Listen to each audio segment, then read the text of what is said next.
사도 요한 태초에 말씀이 있었다. 말틴 부버 태초에 관계가 있었다. 로맨틱한 소설가들 태초에 사랑이 있었다. 그러나 실존적인 철학자들은 태초에 고통이 있었다라고 말합니다.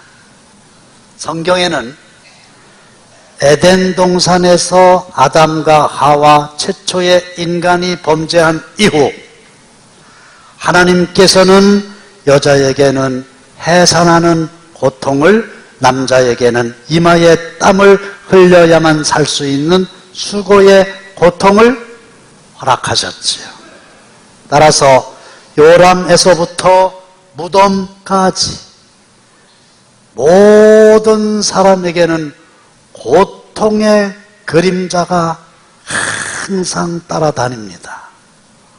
고통을 겪어보지 않은 사람이 있나요? 또 크고 작은 고통 중에 있지 않은 사람이 있나요?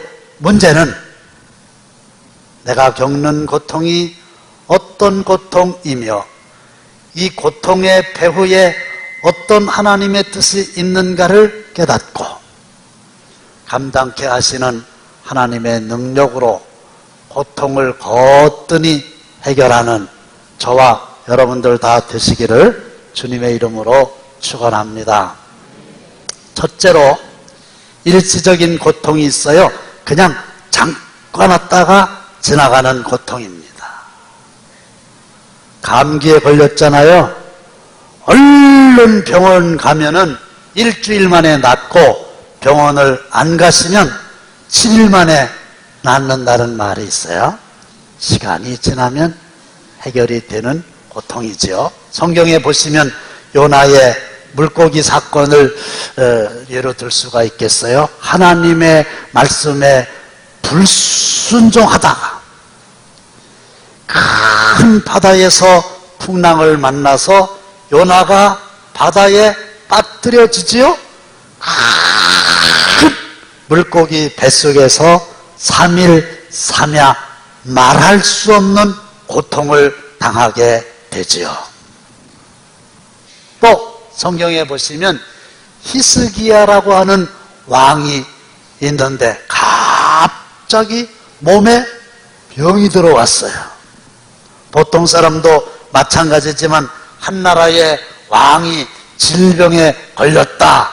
고통스럽지 않겠습니까? 그런데 하나님께서 해결해 주시지요. 요나서 2장 10절에 보시면 하나님께서 물고기에게 명령을 하시지요. 그 요나를 육지의 토에 내라. 그랬더니 이 물고기가 자기 뱃속에서 고통을 당하고 있는 요나를 해변으로 빡 토해내게 되매 요나는 3일 만에 고통의 문제를 해결받았지요. 히스기야도 마찬가지입니다. 내가 내 기도를 들었고 내가 내 눈물을 봤다. 내가 너를 고쳐주리라. 그래가지고 3일 만에 고침을 받았어요. 사람은 고생을 위하여 났으니 불꽃이 위로 날아가는 것 같다. 이 말이 무슨 말일까요? 모든 사람들은 고생을, 모든 사람들은 고통을 당하게 되는데 그 고통이라고 하는 것이 끝내는 불꽃이 위로 날아가서 없어지는 것처럼 해결이 된다. 그 말입니다. 저희들 군대 생활할 때는 군대 생활 3년이라고 그랬어요. 근데 요즘에 육군들은 21개월, 2년에서 3개월이 빠져요. 아주 과장해서 말씀드리면 군대 가다가 그냥 또 오게 생겼어요. 근데 우리가 군대 생활 3년 할 때 무슨 얘기 했는지 아세요? 다 그런 생각하면서 군대 생활했어요. 그까지 군대 생활 3년 거꾸로 매달아도 몰라요? 여자분들이 어떻게 하세요?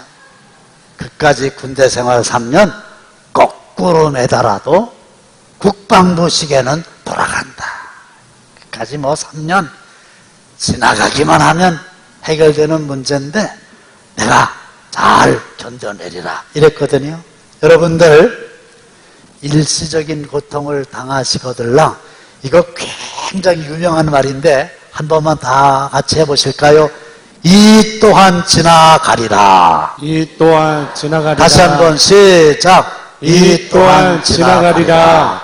이런 믿음을 가지고 통과하시기를 바랍니다. 여러분들 고통당할 때 막 큰일 난 것 같고 하늘이 노랗고 뭐 땅이 뒤집어지는 것 같고 큰일 났고 그랬는데 지금 와서 생각하니까 지나갔죠? 이 또한 지나가리라. 그래서 믿음 가지고 통과! 이러면 됩니다. 두 번째로는 장기적인 고통이 있어요. 몇 날, 몇 달, 몇 년이 아니라 적어도 10년 이상의 고통을 당하게 되는 건데 성경에 보시면 요셉 어느 날 갑자기 형들로부터 미움을 받아가지고 이스마엘 상고들에게 팔려서 낯설고 물서른 애굽 땅에 가서 종살이 그것도 모자라서 억울하게 감옥살이까지 합니다. 몇 년? 13년을. 그리고 야곱 형을 속이고 아버지를 속이다가 어느 날 하란 외삼촌네 집으로 도망을 가게 되지요. 그곳에서 20년 동안 고통을 당하게 되는데 10번이나 자기의 외삼촌이자 장인인 라반과 맺은 계약 장인이 갑질해가지고 10번이나 바꿨고요. 얼마나 억울하게 돈도 제대로 못 받고 20년 동안을 고통을 당했는지 몰라요. 그러나 하나님께서는 드디어 감옥 깊은 곳에 있는 요셉을 기억하시고 그를 끄집어내서 당대 최고의 애굽 나라의 복음술의 국무총리가 될 수 있도록 그의 고통을 멈추게 해주셨고 야곱은 이스라엘로 이름을 바꾸시고 금의 환영하게 하시사 그의 고통도 해결해 주신 줄로 믿습니다. 가난이 좀처럼 해결되지를 않습니다. 병이 좀처럼 낫지를 않습니다. 역경이 좀처럼 물러가지를 않습니다. 장기적인 고통입니다. 하지만 그 속에도 하나님의 뜻이 있고 하나님의 해결책이 있으니 하나님은 일정한 기간 동안 고통을 통해서 그들을 잘 훈련시키시고 훈련에 합격한 이후에는 더 존귀하게 쓰시는 줄로 믿으시기를 바랍니다. 이스라엘 백성들 광야에서 40년 동안 고통을 당했지요. 하나님이 정하신 기간입니다. 그러나 신명기 8장 16절에 보시면 이는 다 너를 낮추시며 너를 시험하사 마침내 내게 복을 주려 하심이었느니라.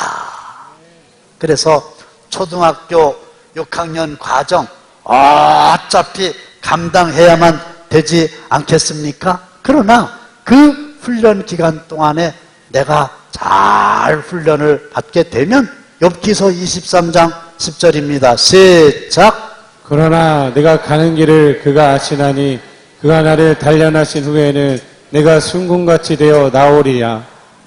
그래서 하나님이 정하신 장기적인 고통 중에 있으신 분들은 하나님께서 나를 이 장기적인 고통의 시간에 훈련하셔서 전화위복 더 좋게 사용하시려고 그런다.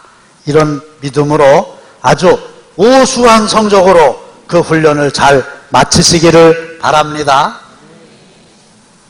고난이라고 하는 전공 필수 과목을 우수한 성적으로 이수한 사람들만이 존귀하게 쓰임을 받는 것을 우리는 성경 안에서나 성경 밖의 역사에서 확인할 수 있어요.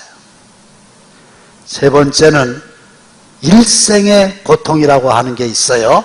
거지 나사로가 그랬습니다. 죽을 때까지 부자의 대문 밖에 누워서 부자가 버린 부스러기로 끼니를 이어갔잖아요. 사도 바울도 마찬가지입니다. 일생 동안 치유되지 않는 육체의 가시, 질병을 안고 살았어요. 그러나 거기에도 하나님의 해결책은 있었으니 나사로 잘 아시는 대로 죽어서 하나님의 품에 안겼고, 바울은 대단한 사람 아닙니까? 그의 손수건을 만지기만 해도 병든 자가 고침을 받았던 자인데 자기가 병에 걸리게 되면 하나님 앞에 기도하지 않았겠어요? 그런데 하나님께서 응답을 해주셨는데 내가 내 병을 고쳐주겠다 그리하지 아니하시고 내 은혜가 내게 족하도다 그러면서 그냥 이 일생 동안 눈의 안지를 가지고 살아가거라 그러신 거예요. 그게 하나님의 응답입니다. 그런데 그 속에도 하나님의 뜻이 있었다는 거지요. 고린도후서 12장 7절입니다. 시작. 너무 자만하지 않게 하시려고 내 육체에 가시 곧 사탄의 사자를 주셨으니 이는 나를 쳐서 너무 자만하지 않게 하려 하심이라. 3번씩이나 하나님 이 질병을 고쳐주세요 했는데 왜 하나님께서 내 은혜가 내게 족하도다 응답하셨는가? 자만하지 않게 하시려고, 교만하지 않게 하시려고. 사도 바울 대단한 사람이잖아요. 일단은 영적으로는 산층천외까지 갔다 온 사람이요 1차, 2차, 3차 세계 전도 여행을 한 사람이요 신약 성경의 절반을 혼자서 써내려간 사람이니까 대단한 사람이지요. 그런데 그가 자기의 대단한 것을 앞세우는 교만한 자가 될까봐 하나님께서 일생 동안 눈이 잘 보이지 않는 안질이라고 하는 병을 안고 살게 하신 거예요. 그래서 성경을 잘 읽지도 못하고 성경을 잘 쓰지도 못하고 그래서 옆에 있는 사람이 도와줬어요. 그런데 그나마 그것 때문에 바울이 끝까지 자만하지 않고 하나님의 기뻐하시는 종으로 남아있을 수 있었다는 거지요. 그런데 하나님은 그 고통을 잘 감당할 수 있도록 도와주셔요. 감당할 수 있으면 되는 거 아니겠어요?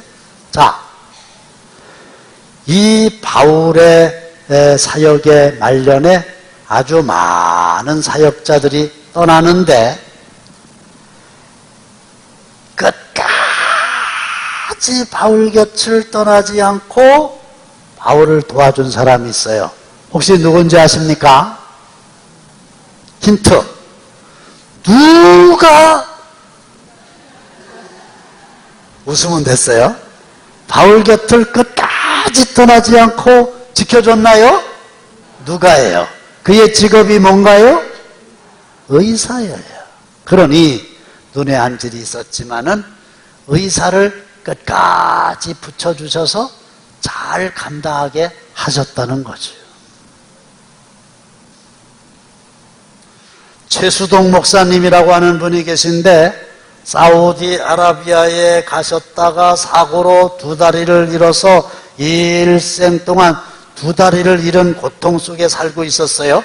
그 고통을 아니까 두 다리가 없는 사람들을 위하여 두 다리 선교회를 만들어서 맹렬하게 활동하셨고, 오왕근 목사님이라고 하는 분은 오랫동안 감옥 속에서 고생을 하신 탓에 감옥의 고통을 누구보다 잘 알고 계심에 오네시모 선교회를 만들어서 교도소 선교에 열정을 일생 동안 바쳤어요.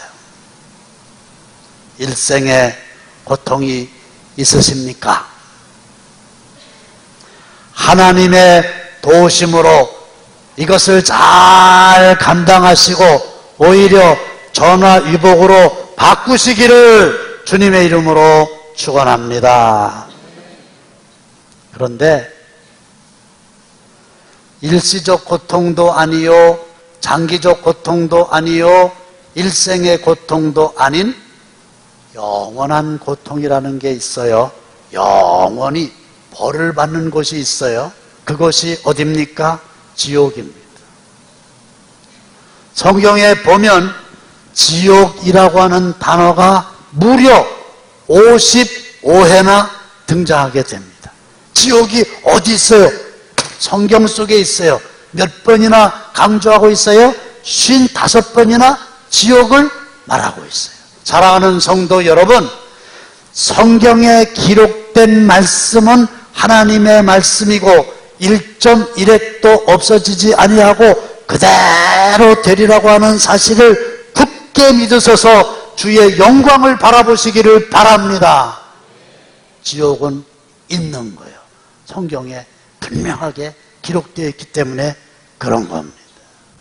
그런데 이 지옥이 어떤 곳이냐?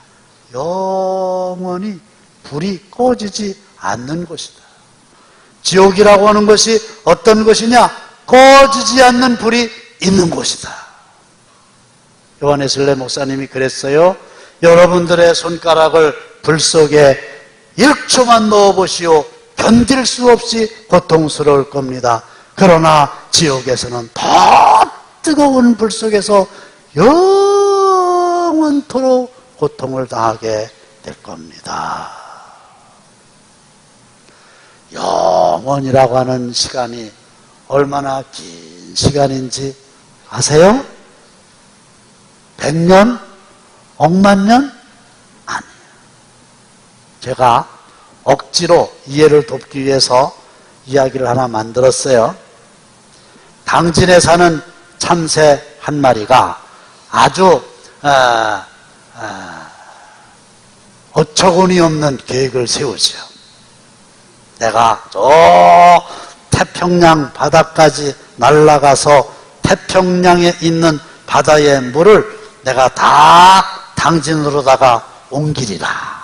그래가지고 당진에서 실제로는 있을 수 없는 일인데 몇 년에 걸쳐가지고 태평양에 가서 물을 한 모금 딱 머금고 또 몇 년에 걸쳐가지고 당진에 와서 물을 똑 떨어뜨리고 또 막 태평양 가가지고 또 물을 한 방울 가져다가 또 당진으로 옮기고 그래가지고 세상에 태평양에 있는 바닷물을 당진 땅으로 딱 옮기는데 걸리는 시간과 비교할 수 없는 긴 시간이 영원인 거예요. 영원토록. 그리고 여러분들 바퀴벌레만 보면은 막 깜짝깜짝 놀라죠. 바퀴벌레 도망이라도 가고 바퀴벌레 때려 잡을 수도 있는데 그 지옥에는 구더기가 있는데 죽지도 않는다 그랬어요. 목사님 정말 지옥에 구더기가 있는가요? 성경에 있잖아요. 마가복음 9장 48절에 구더기가 죽지도 않고 주위에서 항상 꾸물꾸물 대고 그 다음에 이 지옥은 들어간 사람들이 너무 고통스럽고 너무 억울해가지고 막 울면서 이를 뽀득뽀득 가는. 그리고 그것은 어두운 곳이다. 뜨거운 불빛이 있으면서도 그것은 어두운 곳이라 감당할 수 없는 두려움이 있는 거예요. 근데 자, 일시적인 고통 다 지나가리라. 장기적인 고통 훈련하셔서 존귀하게 쓰신다. 일생의 고통 감당케 하시고 전화위복되게 하신다. 이게 하나님의 해결책인데요. 영원한 고통은 해결이 안 돼요. 본문 18절 한번 보시겠습니까? 시작. 하나님은 아프게 하시다가 싸매시며 상하게 하시다가 그의 손으로 고치시나니. 할렐루야. 아프게 하시다가도 싸매시고 상하게 하시다가도 손으로 고쳐주시는데 영원한 고통은 예외입니다. 성경 어느 곳을 봐도 지옥불에 던져진 사람을 향한 하나님의 긍휼은 없습니다. 어떤 조건을 이행한다 할지라도 그 영원한 지옥불에서 건짐을 받는 사람은 없어요. 그러니까 아주 엄격하게 말씀을 드리자면 지옥불에 떨어진 사람에 대한 하나님의 해결책은 없는 겁니다. 그냥 영원히 그곳에서 고통을 당하는 거가 전부입니다. 다른 고통은 하나님이 다 해결해 주신다고 그랬잖아요. 따라서 저와 여러분들은 영원한 고통과는 상관이 없는 구원받은 자가 다 되시기를 다시 한번 주님의 이름으로 축원합니다. 그러나 하나님의 해결책이 없는 건 아니에요. 그건 뭐냐? 죽기 전에 살아있는 동안에 이 땅 위에서 숨을 쉬고 있는 동안에 복음, 기쁜 소식, 생명의 씨, 하나님의 말씀을 받아서 입으로 예수를 시인하고 마음으로 예수를 주님으로 섬기면 영원한 지옥불과 관계없는 하나님의 나라를 유업으로 이어받게 되니 우리 모두는 주위에 있는 예수 믿지 않는 사람들 지옥불을 바라보며 전도하는 전도의 계절이 되시기를 바랍니다. 요즘에 사람들 만나게 되면요, 누군가가 이렇게 명함을 건네주면요, 눈이 반짝하고 빛나야 돼요. 와, 이 사람 예수 믿는 사람이야? 안 믿는 사람이야? 안 믿는 사람이라면 하나님이 나에게 전도하라고 붙여주신 영혼이구나, 이렇게 하시고요, 그 사람을 전도해야 될 사람으로 정하시고 기도하시고 사랑을 베풀고 복음을 전하고 그렇게 하셔야 돼요. 한 사람은 너무 적어요. 2사람 이상, 한 5명쯤 하면 좋겠어요. 근데 또 어떤 사람은 목사님 찌꺼만 애들도 돼요? 우리 교회는 아니고 어떤 교회의 성도가 5살짜리 꼬마아이 하나와 50 먹은 남성 중년을 전도를 했는데 담임 목사님이 1명 반으로 쳐주셨대요. 아니 1명 반이 말이 돼요? 그래서 아이 목사님 5살짜리라고 반으로 쳐주십니까? 그러면 됩니까? 항의를 했더니 목사님이 웃으면서 설명을 해주셨대요.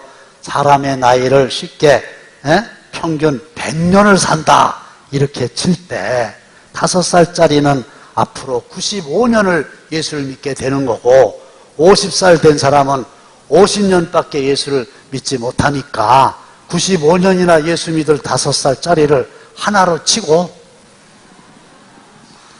50년밖에 예수 못 믿는 사람을 반으로 쳤다고.